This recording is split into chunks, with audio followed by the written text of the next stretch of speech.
रेशनधारकांना आनंदाचा शिधा वाटप करण्यात यावा, मागणीसाठी भाजपा युवाचे नांदगाव तहसीलदारांना निवेदन। लोकसभेची आचारसंहिता लागल्यावर 100 रुपयांमध्ये गोरगरीब जनतेला अंदाज शिधा वाटप करण्यात येणार होता। या आचारसंहितेमुळे तो आनंदाचा शिधा वाटप झाला नाही। लवकरात लवकर रेशन कार्ड धारकांना आनंदाचा शिधा वाटप करण्यात यावा, या मागणीसाठी भारतीय जनता पार्टी व युवा सरचिटणीस अशोक विघे यांनी नांदगाव तहसील कार्यालयाचे तहसीलदार सुनील सैंदाणे यांना निवेदन दिले।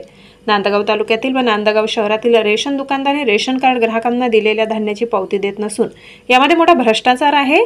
सदर ग्राहकांना मशीनची ऑनलाईन पावती मिळण्याबाबत थंब दिल्यावर देण्यात यावी।